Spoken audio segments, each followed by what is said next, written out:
Hello friends, வணக்கம். எப்படி இருக்கிறீங்க? எல்லாம் நல்லா இருக்கிறீங்களா? நான் இன்றைக்கி உளுந்து போண்டா செய்ய போகிறேன். அதுக்கு தேவையானது 3 டம்ளரு உளுந்து எடுத்துக்கிறேன். 1/4 டீஸ்பூனு வெந்தயம் எடுத்துக்கிறேங்க. உளுந்து இந்த டம்ளரால் 3 டம்ளர் எடுக்கணுங்க. வெந்தயம் எதுக்கு போட்டேன்னா 1/4 டீஸ்பூனு போண்டா கடைசியாக எடுக்கும் போது நல்லா செவந்து நல்லா அழகாக இருக்கும், அதுக்காக போட்டுங்க. உளுந்தை நல்லா கழுவிட்டு 5 மணி நேரம் எடுத்து ஊற வச்சுக்கிறேங்க. வாங்க எப்படி செய்யலாம்னு பார்க்கலாங்க. உளுந்தை தண்ணி விடாமல் அரைக்கணுங்க. நான் உளுந்தை போட்டு இப்போ அரைக்க போகிறேங்க. ஊற வச்ச உளுந்தை எடுத்து இதில் போட்டுக்கணும். இப்போ பொறுமையாக கொஞ்சம் கொஞ்சமாக போடணும், அப்போ தான் நல்லா அரையும்.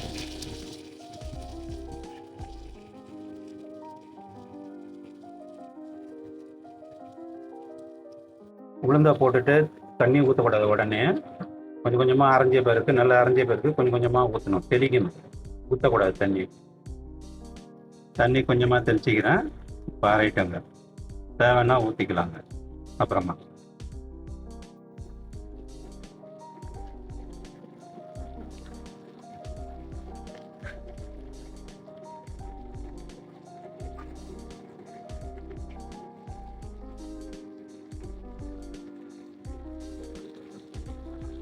இப்போ கொஞ்சம் தண்ணி தெளிச்சிக்கணுங்க, கொஞ்சம் கொஞ்சமாக தெளிக்கணும்.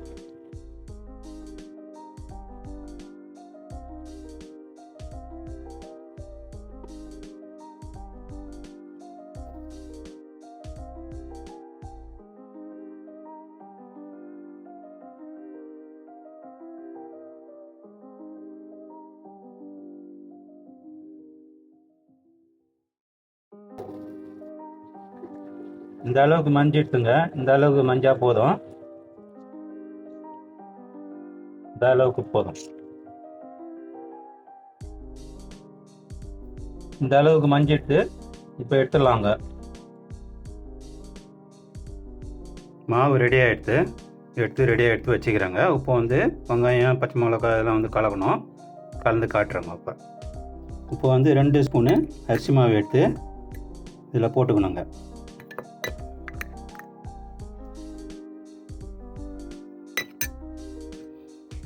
உப்பு இந்த அளவுக்கு போட்டுக்கணுங்க.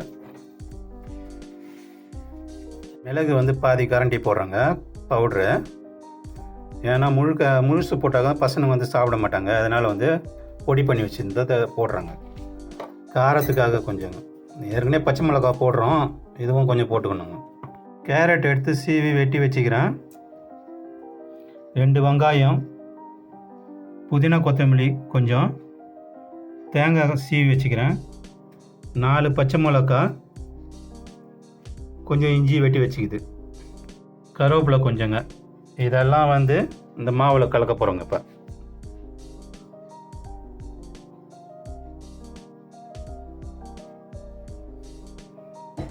இப்போ மாவில் ஒன்று ஒன்றா சேர்த்துக்க வேண்டியதாங்க.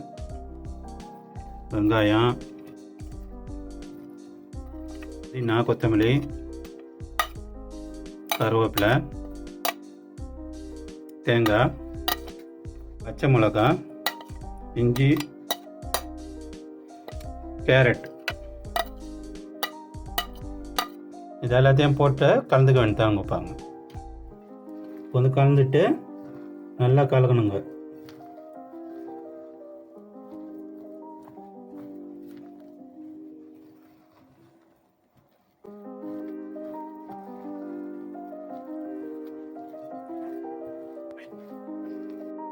இப்போ கலந்து எல்லாம் ரெடி ஆகிடுது.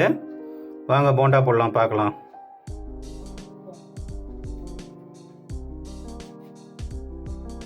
போண்டாவுக்கு சட்னி செய்ய போகிறேன். அதுக்கு மிக்ஸி எடுத்துக்கிறேன்.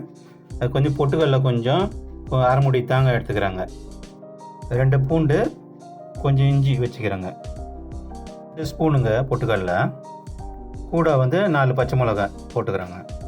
இதுக்கு தேவையான உப்பு கொஞ்சோண்டு போட்டுக்கணும்.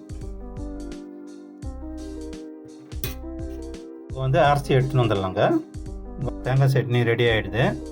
2 காஞ்ச மிளகா, கொஞ்சோண்டு கருவேப்பிலை, கடுகு உளுத்தம் பருப்பு போட்டு எண்ணெய் போட்டு தாளித்து ஊற்றிக்கிறேங்க. சட்னி ரெடி ஆகிடுது. எண்ணெய் காஞ்சிடுத்து போண்டாவை போட போகிறாங்க. இப்போ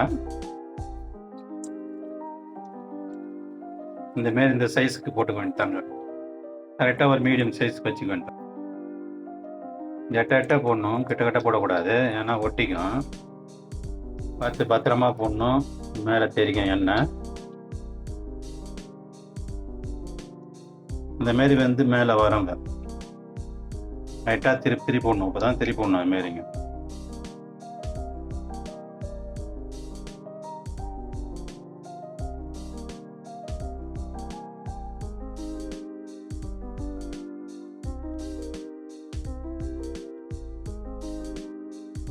இப்போ வந்து இதுமாரி இப்போ வரவங்க மேலே நம்ம வெந்தயம் எதுக்கு போட்டோம்னா இதுக்கு தான். இந்தமாரி கலர் நல்லா கலர் வருங்க.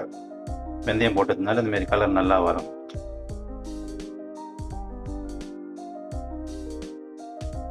போண்டா ரெடி ஆகிடுத்து. இப்போ எடுத்துட வேண்டியதாங்க. போண்டா ரெடி ஆகிடுத்து. இப்போ எடுத்துடுறாங்க. நான் இதேமாரி எடுக்க வேண்டியதான் எல்லாத்தையும்.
கொஞ்சம் அனல் கொஞ்சம் ஸ்லோவாக வச்சு போடணுங்க. அப்போ தான் வந்து உள்ளே வந்து வேகும்.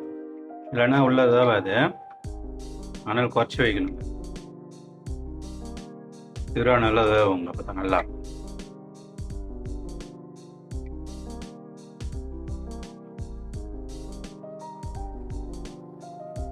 லைட்டாக திருப்பி விடணும்.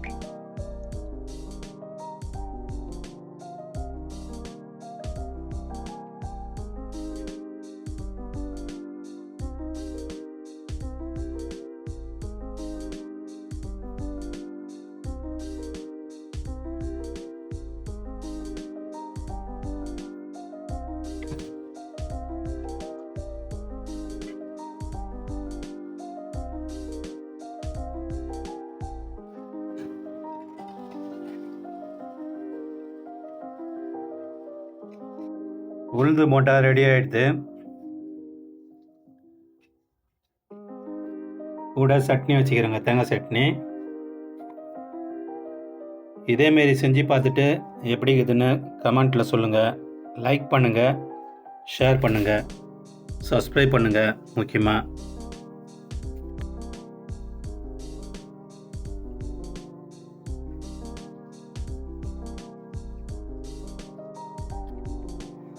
பார்த்துட்டு எடிஷன் சேனலுக்கு சப்போர்ட் பண்ணுங்கள்.